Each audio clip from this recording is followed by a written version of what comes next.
하나님 말씀 베드로전서 1장 20절에서 25절까지 교독하겠습니다. 베드로전서 1장 20절에서 25절입니다. 그는 창세 전부터 미리 알리신 바 된 자나 이 말세에 너희를 위하여 나타내신 바 되었으니 너희는 저를 죽은 자 가운데서 살리시고 영광을 주신 하나님을 그리스도로 말미암아 믿는 자니 너희 믿음과 소망이 하나님께 있게 하셨느니라. 너희가 진리를 순종함으로 너희 영혼을 깨끗하게 하여 거짓이 없이 형제를 사랑하기에 이르렀으니 마음으로 뜨겁게 피차 사랑하라. 너희가 거듭난 것이 썩어질 씨로 된 것이 아니요 썩지 아니할 씨로 된 것이니 하나님의 살아있고 항상 있는 말씀으로 되었느니라. 그러므로 모든 육체는 풀과 같고 그 모든 영광이 풀의 꽃과 같으니 풀은 마르고 꽃은 떨어지되 오직 주의 말씀은 세세토록 있도다 하였으니 너희에게 전한 복음이 곧 이 말씀이니라. 아멘.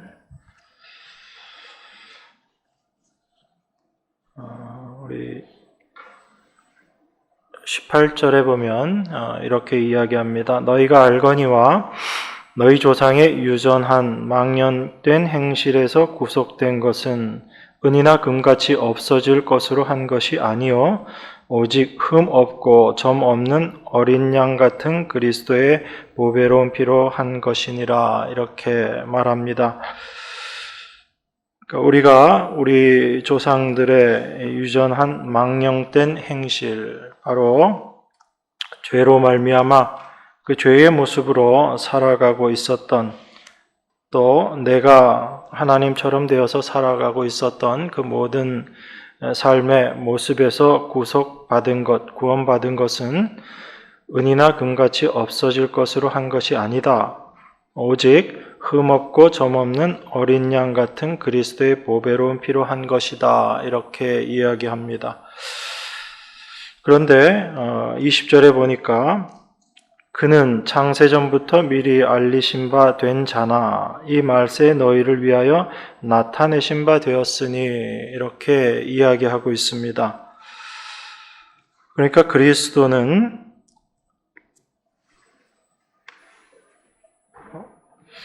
우리를 구속하신 그 그리스도는 창세 전부터 미리 알리신 바 된 자다라고 그렇게 이야기합니다.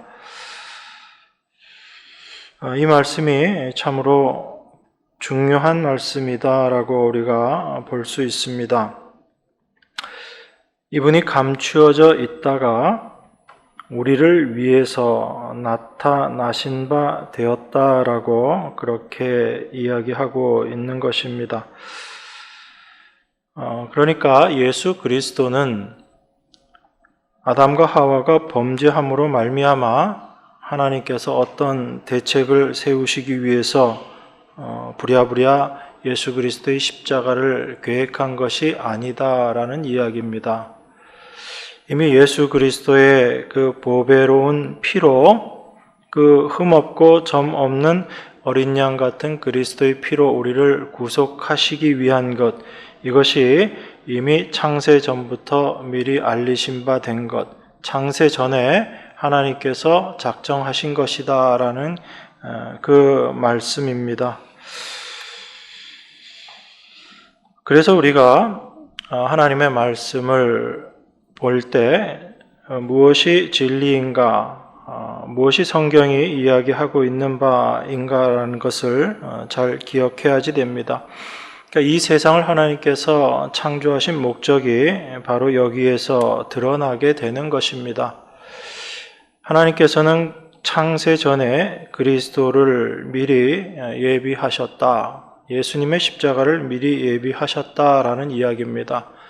그러면 이 세상의 창조 목적이 무엇인가 하면 바로 그 그리스도의 희생하심으로 우리 인간을 구원하시는 놀라운 하나님의 은혜, 그것을 드러내기 위한 것, 이것이 창조 목적이다라는 것입니다.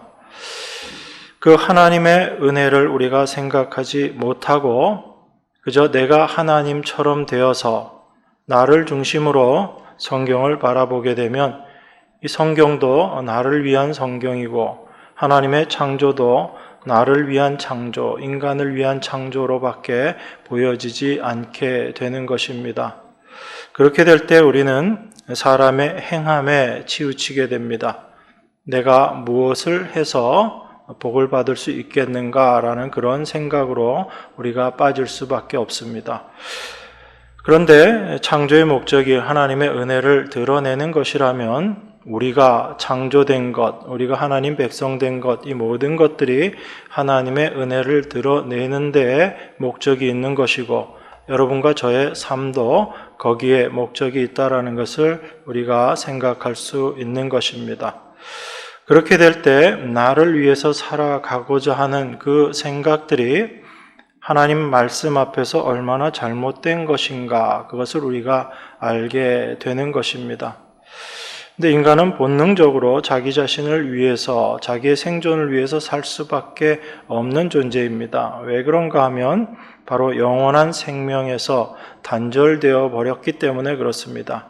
그래서 이미 죽은 존재인데도 그것을 알지 못하고 자기의 삶을 위해서 최선을 다하고 애쓰고 수고하고 노력하며 사는 것이 어찌 보면 인생의 헛됨일 수 있습니다. 그래서 우리는 성경을 통해서 그것을 확인하게 되는 것이고 그 인생의 헛됨이 무엇인지를 알게 되었을 때 그런 헛된 인생 가운데 찾아오신 하나님의 은혜의 영원하심 그것이 무엇인지를 알게 되고 그것에 감사하는 자로 살아갈 수 있게 되는 것입니다. 그것이 우리가 하나님의 말씀을 올바로 바라보게 되는 것입니다. 그래서 베드로 사도가 그는 창세전부터 미리 알리신 바 된 자다라고 이야기하는 것입니다. 우리가 구속된 것은 우리가 조상들의 망령된 행실에서 구속된 것은 은이나 금처럼 우리는 이 세상은 은이나 금을 정말 귀한 것으로 생각하고 그것을 목적으로 살아가지만 그 은이나 금 같은 것들, 세상이 귀하다고 생각하는 그 모든 것들이 사실은 다 없어질 것들이라는 이야기입니다. 근데 우린 그렇게 살아가고 있지 못하잖아요. 그것이 영원한 것인 것처럼 그렇게 생각하는 것이 우리들의 모습입니다.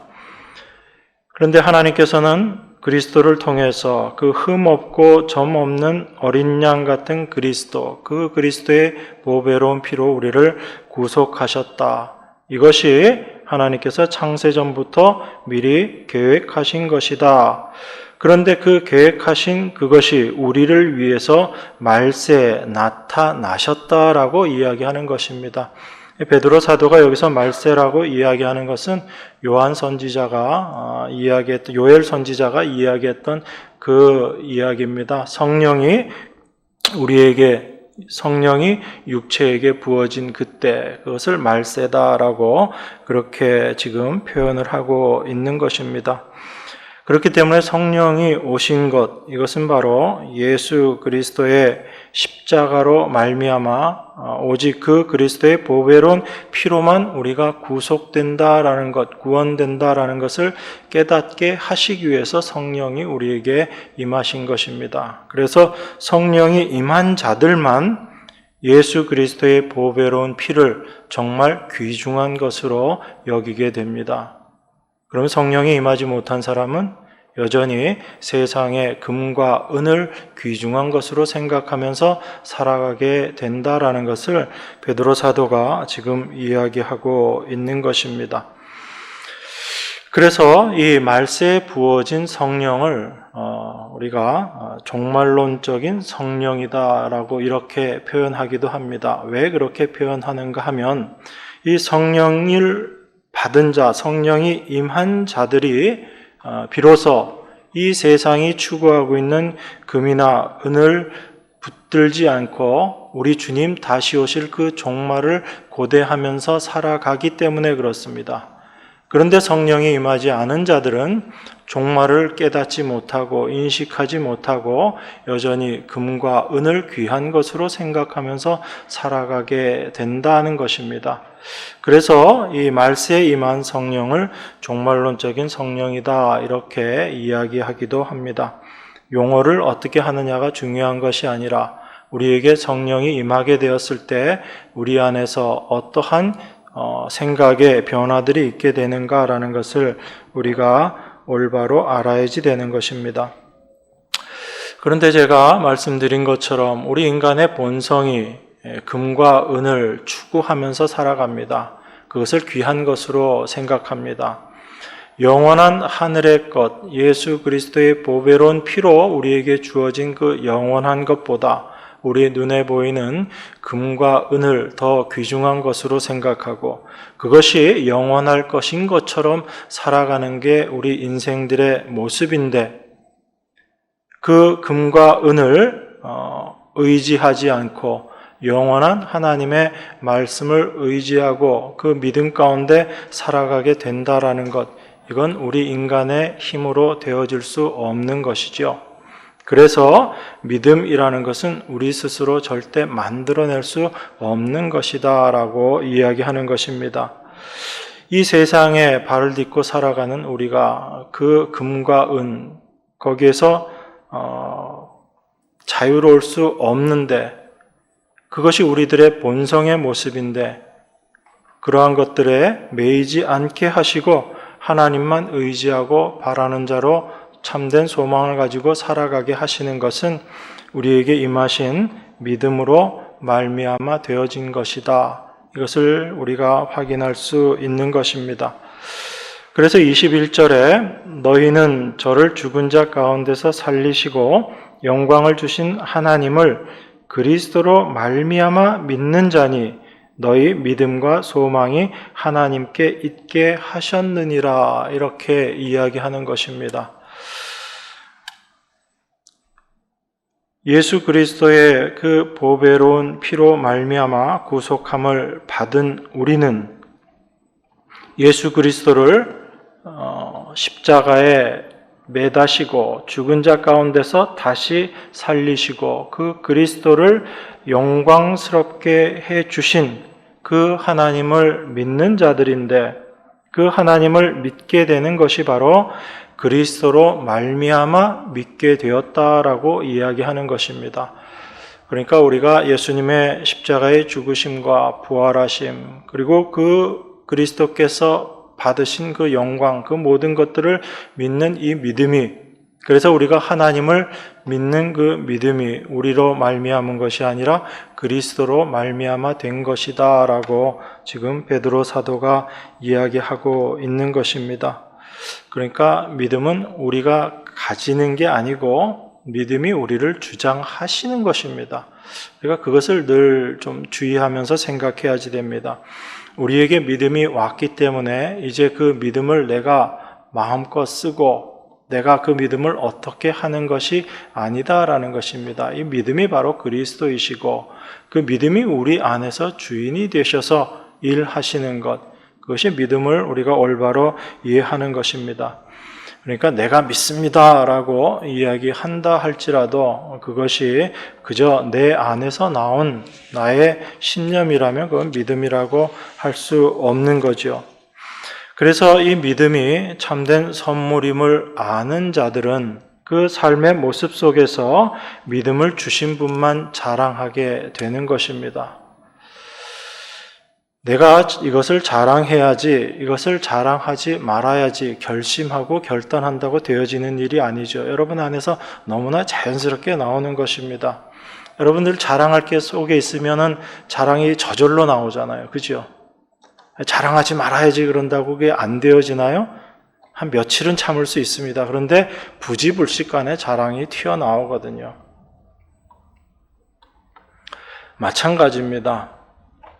우리 입에서 예수 그리스도만이 자랑되어지는지 안 그러면 여전히 내가 행한 어떤 일들이 자랑이 되어지는지는 잠시는 우리가 속일 수 있어도 우리 자신 내 스스로를 속일 수 있어도 그것은 드러나게 되어 있습니다. 그래서 우리가 그 믿음이 무엇인지, 그 믿음을 우리에게 주신 분이 어떤 분인지를 우리가 올바로 알게 될 때 성도의 삶 가운데서 나타나게 되는 것이 바로 믿음을 주신 분만 자랑하게 되는 그 모습으로 나타나게 되는 것입니다. 그러면서 여전히 내 안에 나의 행한 것을 자랑 삼아 나를 의지하려고 하는 그 모습을 또한 발견하고 깨닫게 되는 것이죠. 그게 성령으로 말미암아 우리 안에서 되어지는 일이다라는 것입니다. 우리가 잘 아는 고린도전서 1장에 보면 1장 26절에 이렇게 이야기합니다.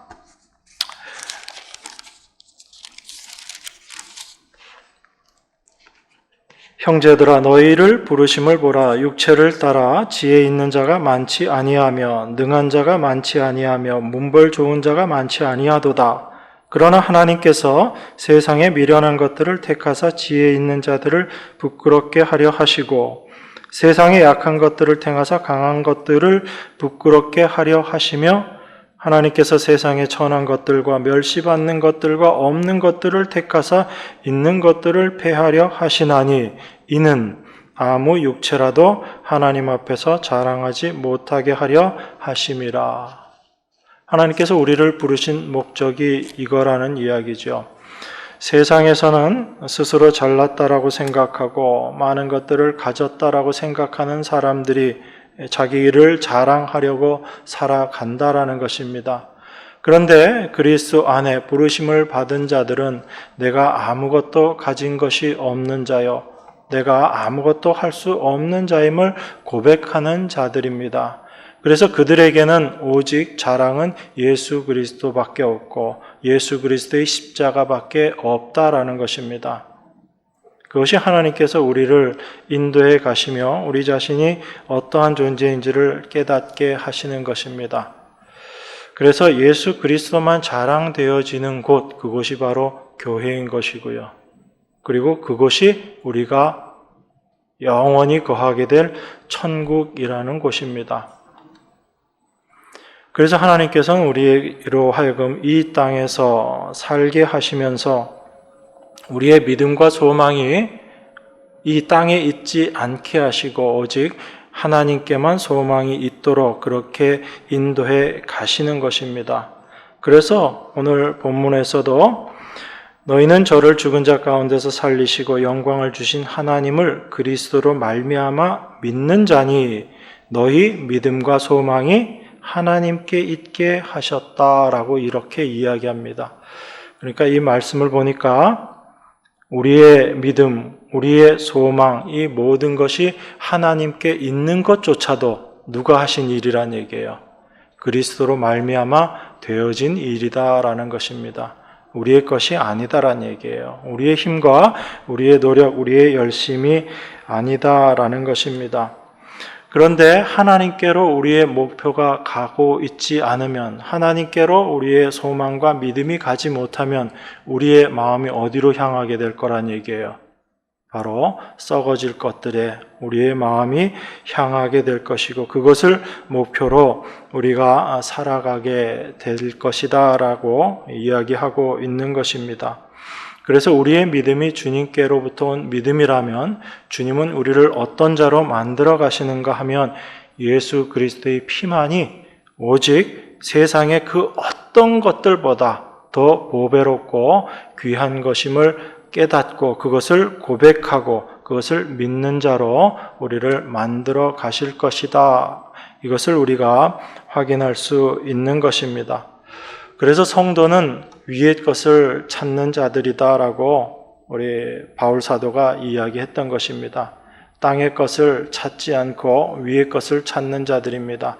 땅의 것들은 다 썩어 없어질 것들이죠. 인간이 만들어내는 모든 것들이 땅의 것들이기 때문에 그렇습니다. 그렇지만 하늘에 있는 것들은, 하늘의 것은 우리 주님께서 만들어 놓으신 것, 그것만이 영원한 것이기 때문에 그렇습니다. 그 하늘의 것은 내 힘으로, 내 능력으로, 내 열심으로 만들어내는 것이 아니라고 말씀드렸죠. 그것은 바로 예수 그리스도의 십자가의 죽으심과 부활하심으로 하나님 보좌 우편에 앉히심으로 말미암아 완성된 것들이다라고 말씀드렸습니다. 거기에 우리가 뭐 하나 더할 게 없는 거예요. 우리 어떤 것을 더 보태서 더 아름답게 더 귀하게 만들어낼 수 있는 것이 아니라 이미 완성된 것이 하늘의 것이다 라는 이야기입니다. 그것이 영원한 것이고 그 영원한 것을 우리가 올바로 바라보지 못하면 이 세상의 것들이 금으로 보이고 은으로 보이고 그것이 영원한 것인 것처럼 그렇게 보여지게 되는 것입니다. 그래서 하나님은 우리 안에 우리가 무엇을 바라보고 있는가를 밝히 드러내 주시고 그러한 우리를 하나님의 은혜 가운데서 어떠한 자로 만들어 가시는지를 우리 평생의 삶을 통해서 확인시켜 주시는 거예요. 그것이 날마다 임한 하나님의 은혜다라는 것을 우리가 기억해야지 됩니다. 여러분, 하나님의 말씀은 능력의 말씀이지요. 그죠? 하나님의 말씀은 이루시지 못하시는 것이 없습니다. 그 하나님의 말씀이 떨어지게 된다면 그 말씀은 이미 이루어진 거죠. 여러분, 우리 창세기 1장에 보면 하나님께서 천지를 창조하실 때 말씀으로 창조하셨다라고 이야기합니다. 하나님께서 말씀하셨을 때 그 말씀대로 다 되어지는 거예요. 다 완성되는 것입니다. 하나님께서 말씀하시고 다른 어떤 요인들이 들어와서 또 어떤 노력들이 추가되어서 그것이 이루어지고 완성되는 것이 아니라 하나님께서 말씀하실 때 그것은 다 이루어지는 것입니다. 이것이 바로 창조의 능력이다라고 이야기합니다. 그 창조의 능력이 말씀에 함께 있는 거죠. 그래서 없는 데서 만들어내시는 그 창조의 능력, 그것이 말씀의 능력이다라고 그렇게 이야기합니다. 그러면 하나님의 말씀을 우리가 믿는다라고 하는 것은 어떤 것인가라는 것을 우리가 늘 생각해야지 됩니다. 하나님의 말씀을 믿는다라는 것은 이 믿음이 우리에게서 임한 것이 아니라 하나님께서 우리에게 이 믿음을 주셔서 우리가 하나님의 말씀을 믿는 겁니다. 그러면 하나님의 말씀을 믿는다라는 것은 그 하나님의 말씀이 능력이 있으신 말씀이시기 때문에 그 말씀을 이루어 가신다. 하나님이 말씀하신 대로 하나님께서 이루어 가신다라는 것을 믿는 것. 이게 우리가 하나님의 말씀을 믿는다라는 의미가 되는 것입니다. 그래서 로마서 11장 35절 36절에 보면 이렇게 이야기합니다. 누가 주께 먼저 드려서 갚으심을 받겠느냐? 이는 만물이 주에게서 나오고 주로 말미암고 주에게로 돌아감이라. 영광이 그에게 세세 있으리로다. 아멘. 이렇게 이야기합니다. 만물이 다 누구의 것이라고요? 만물이 다 주님의 것입니다. 그래서 그 모든 것들이 주님에게서 나오고 주님께로 다시 돌아간다라고 이야기합니다. 그러니까 우리가 하나님께 우리의 것을 무엇을 드린다라는 말 자체가 성립이 될까요? 안 될까요? 안 되는 겁니다. 그런데 우린 자꾸 내가 뭘 드리겠다라고 이야기합니다. 내 것도 아니면서. 내가 지금 가지고 있다고 내 것이라고 생각하는 거예요. 내가 지금 재물을 가지고 있으니까 이 재물이 내 거라고 생각하고, 내가 지금 건강하니까 이 건강이 내 거라고 생각하고, 내가 살아있으니까 이 생명이 나의 것이라고 생각합니다. 그런데 성경은 아니다라는 거예요. 만물이 다 주에게서 나온 것이고 주의 것이다 라고 그렇게 이야기합니다. 그러니까 우리가 무엇을 주께 드릴 게 있겠습니까? 우리가 무엇을 주님께 드릴 수 있냐고요? 아무것도 없는 것입니다. 우리가 무엇을 주님께 드린다라고 하면 그것조차 주께서 우리에게 주신 것이고 주께서 허락하신 것이기 때문에 그것 자체를 감사하게 되는 거죠. 우리가 우리의 목숨을 주님께 바쳤습니다. 그 주님께 바친 그 목숨이 과연 나의 것인가? 아니잖아요. 이것도 주께서 우리에게 허락하신 주의 것입니다. 그것을 알 때 내가 목숨을 드렸다라고 할지라도 이것이 원래 주님의 것이기 때문에 당연한 것입니다. 그렇게 될 수밖에 없는 거예요. 그것을 알지 못하면 내가 생각하는 귀한 것을 드렸기 때문에 나는 주님께 이것을 드렸습니다. 그렇게 생각하기 쉽지만 하나님께서는 이 말씀들을 통해서 모든 것이 주님의 것이라는 것을 통해서 우리 인간의 행함을 부정하고 계시는 거예요. 그걸 여러분들이 아셔야지 됩니다. 그래서 우리에게 무언가 행할 힘이 있다면 그것도 누가 허락하신 거예요? 우리 주님께서 허락하신 거예요. 그래서 내가 이 힘을 가지고 하나님께 섬길 수 있게 해주신 그 하나님 감사합니다라고 살아가게 되는 것. 이게 하나님 백성들의 모습이거든요. 그렇게 될 때 내가 무엇을 주님께 드린다라고 할지라도 그것이 나의 자랑이 되지 않고 또한 주변에 어떤 사람들보다 내가 더 나은 자다라는 그런 교만에 빠지지 않게 되는 것이고 그 모든 것들로 말미암아 오직 주님께 감사할 수 있게 되는 것입니다. 그래서 성경은 여러 곳에서 인간이 어떤 존재인가에 대해서 계속 이야기하고 있습니다. 여러분 이사야서 40장 말씀 한번 보겠습니다. 40장 12절입니다. 누가 손바닥으로 바닷물을 헤아렸으며 뼘으로 하늘을 재었으며 땅의 티끌을 되에 담아 보았으며 명칭으로 산들을 간칭으로 작은 산들을 달아 보았으랴. 누가 여호와의 신을 지도하였으며 그의 모사가 되어 그를 가르쳤으랴.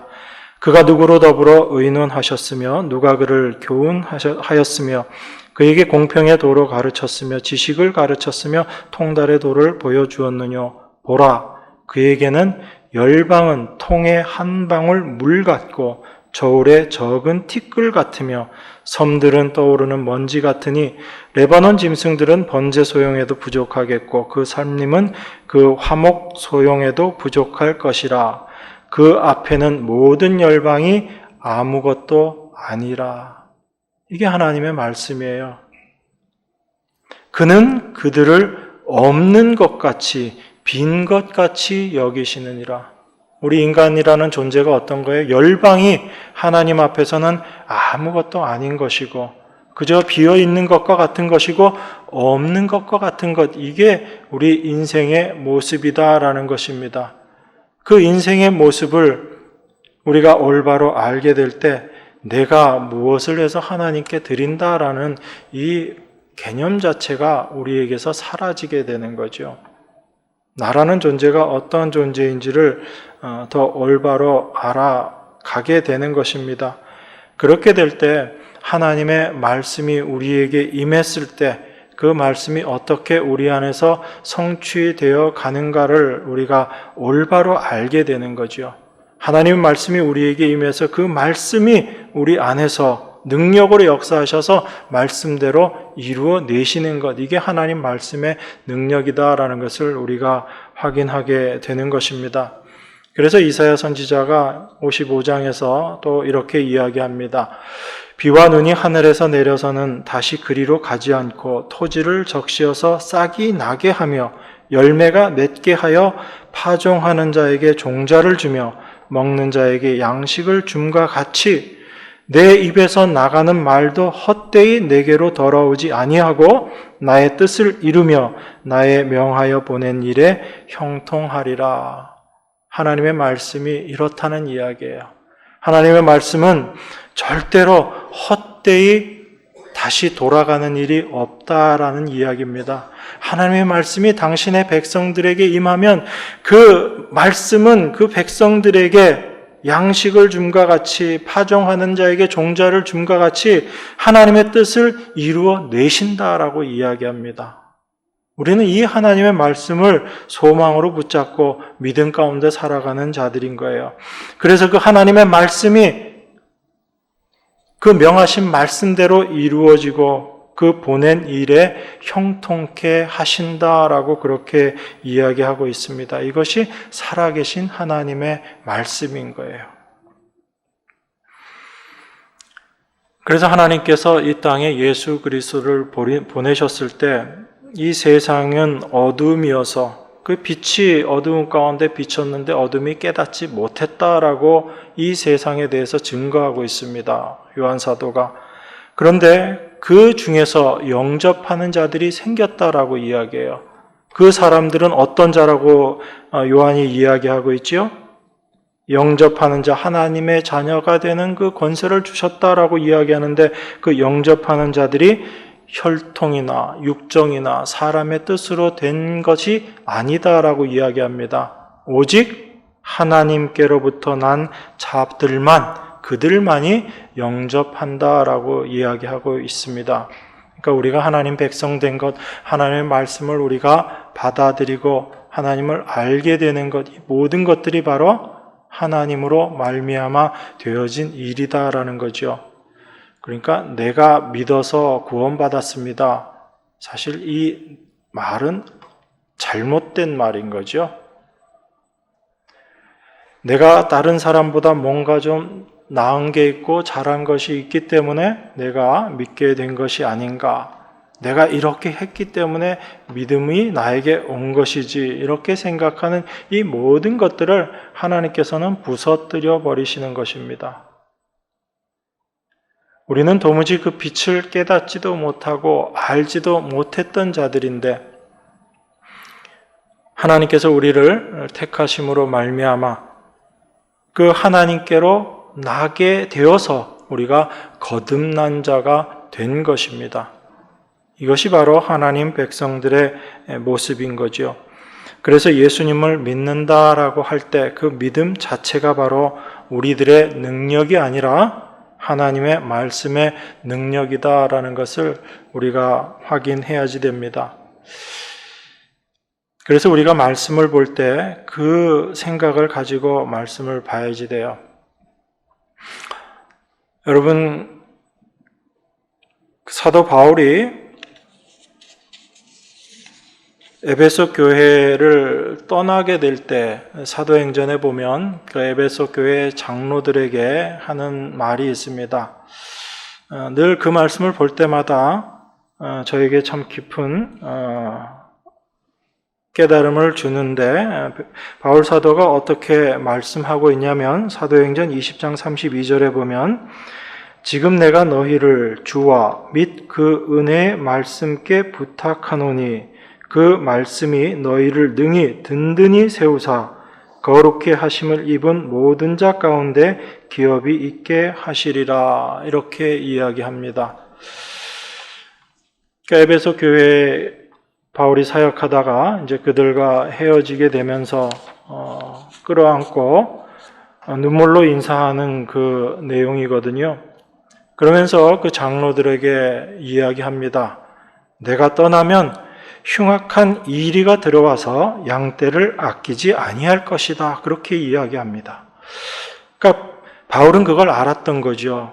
이제 자기가 떠나가게 되면 에베소 교회가 어떤 고난 가운데, 어려운 가운데 처하게 될 것인가, 그것을 바울 사도가 알았던 겁니다. 그런데 그 알을 통해서 그들에게 바울이 무엇이라고 이야기하냐면 내가 너희를 주와 및 그 은혜의 말씀께 부탁한다라고 그렇게 이야기합니다.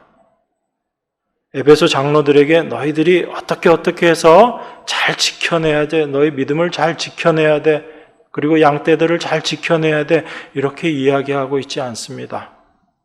주님과 그의 말씀이 너희들을 지켜줄 것이기 때문에 나는 우리 주님께, 주님의 말씀에게 너희들을 부탁한다라고 그렇게 이야기합니다. 이것이 말씀의 능력을 경험했던 바울의 고백이거든요. 우리는 이 말씀을 믿는 사람들이에요. 우리 자신을 믿는 자들이 아니고 그 누구를 믿는 자들이 아니라 우리는 살아계신 하나님의 말씀을 믿는 자들입니다. 그 말씀만을 소망하고 그 말씀만을 의지하는 자들이 하나님의 백성인 거예요. 하나님은 우리를 그런 자들로 부르셨고 그런 자들로 만들어 가시는 것입니다. 그래서 우리 안에 하나님의 말씀이 아닌 다른 것들을 의지하고 있는 것이 있다면 그 모든 것들은 썩어 없어질 것이라는 걸 우리가 분명히 인식하고 있어야지 됩니다. 그래서 사도가 주님과 그 은혜의 말씀에 에베소 성도들을 부탁하는 것입니다. 우리는 날마다 우리 자신을 그 하나님의 말씀 앞에 내어놓고 말씀 앞에 부탁하는 자로 살아야 되는 자들, 이게 바로 성도들의 모습인 겁니다. 그래서 하나님의 백성인 성도들은 절대로 내 힘으로, 내 능력으로 살아가는 자들이 아니라 말씀이 내 안에서 나를 살아가게 한다라는 것을 아는 자들, 그들이 바로 하나님의 백성이요 성도다라는 것입니다. 여러분, 베드로전서가 누구에게 쓴 글이죠? 지금 고난 가운데 있는 하나님의 백성들에게 쓴 글이 베드로전서입니다. 그러면 그 고난 가운데 있는 성도들에게 베드로 사도가 무엇을 이야기할 수 있을까요? 너희들 이렇게 해서 그 고난에서 벗어나야지 돼. 이렇게 하면 너희가 고난을 능히 이겨낼 수 있어. 이렇게 이야기하는 것이 아닌 것입니다. 우리가 당하는 이 고난으로 말미암아 하나님께서는 당신의 백성들을 어디로 인도하고 계시는가를 분명히 발견하라는 것입니다. 하나님께서 고난을 허락하신 것은 우리를 고생시키고 우리를 힘들게 하시기 위함이 아니다라는 것입니다.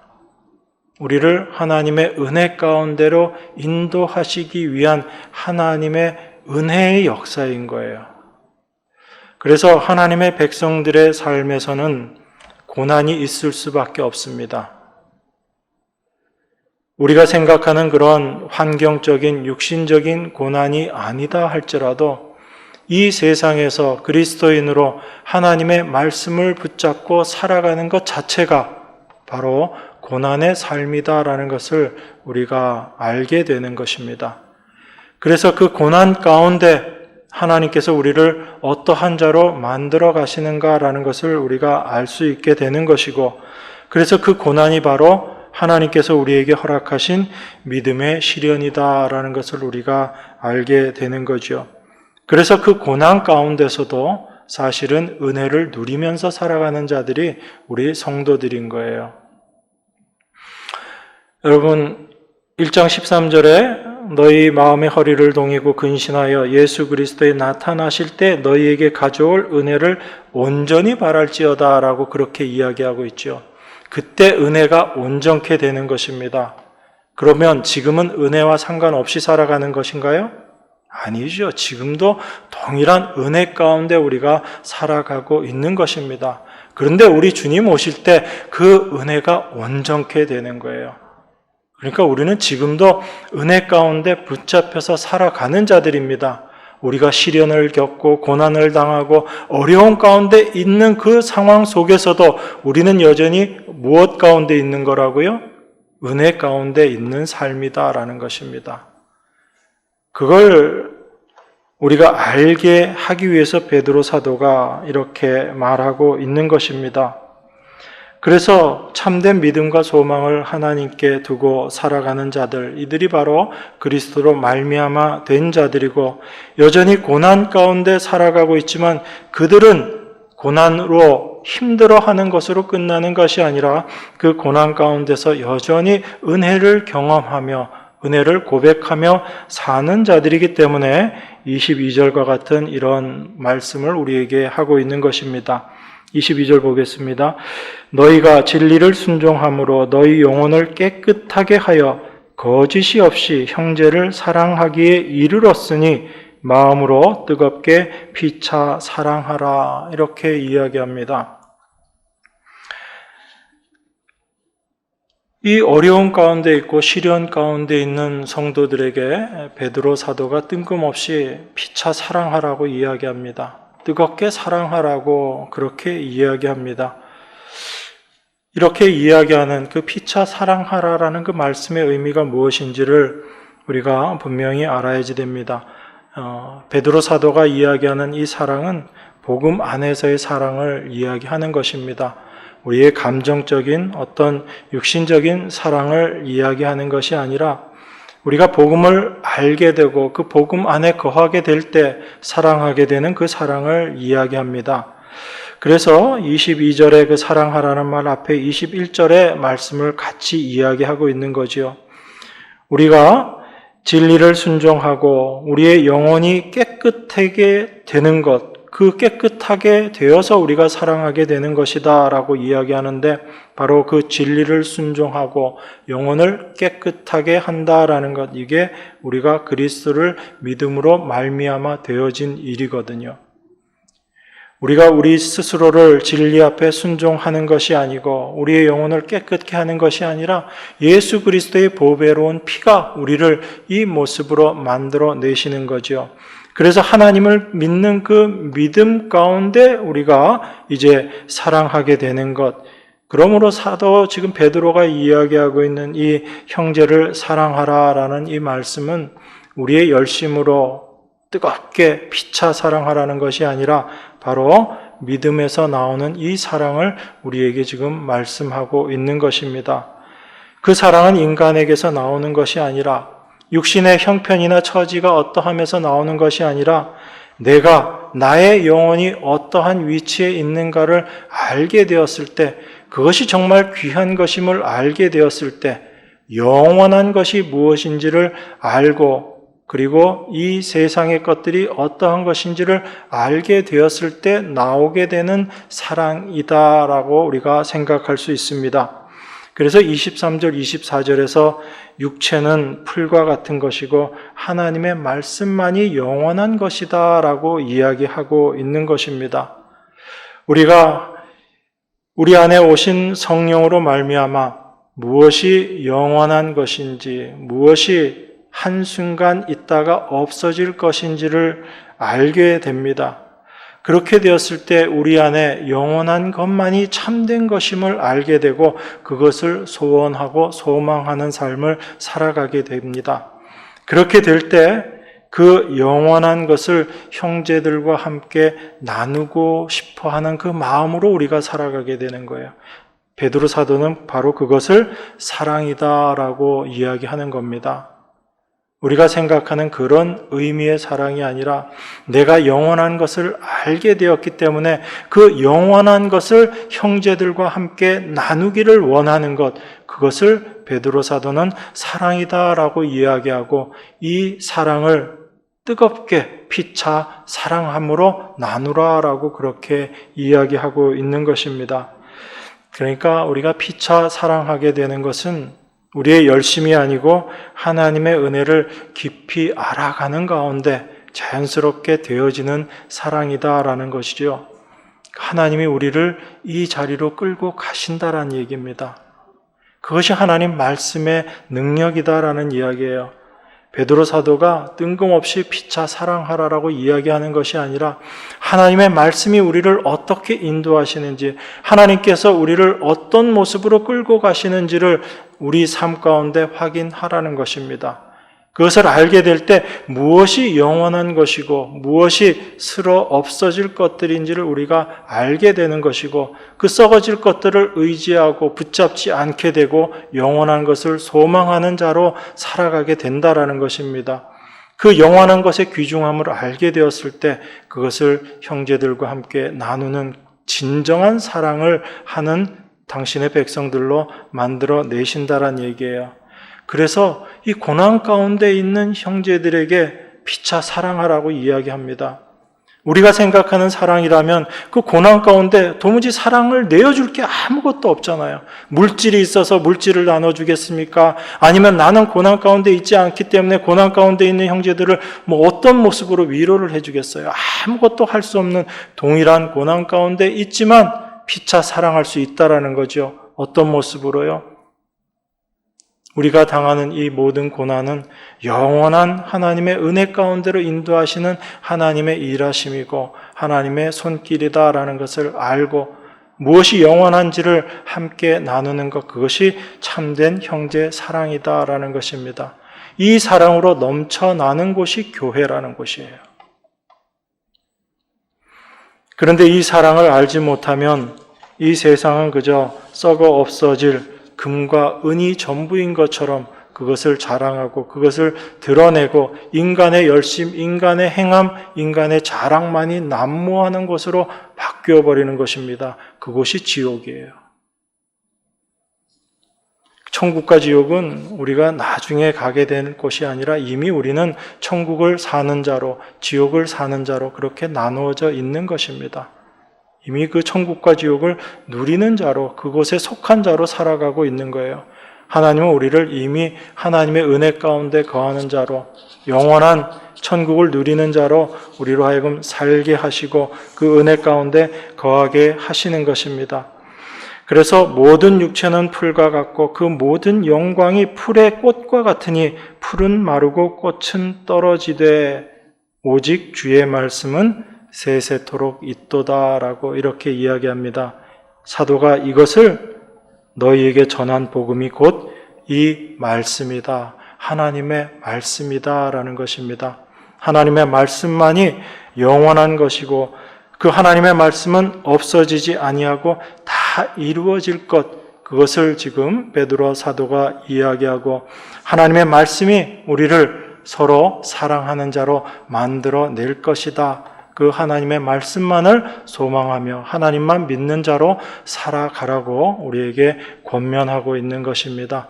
이 사도의 권면이, 이 살아계신 하나님의 말씀이 오늘 이 시간에 여러분과 저에게도 동일하게 주어진 말씀임을 여러분들이 믿으시고 그 말씀만 소망하며 하나님만 의지하며 살아가는 여러분과 제가 되기를 바랍니다.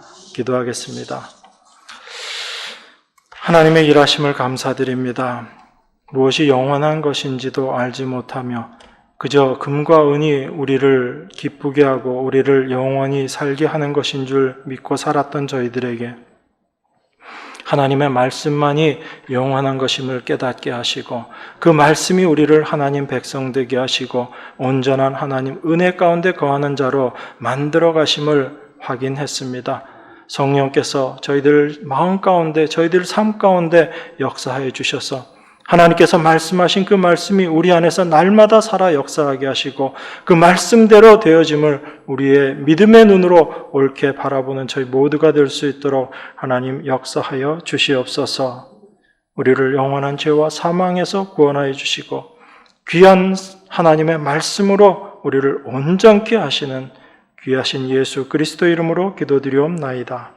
아멘.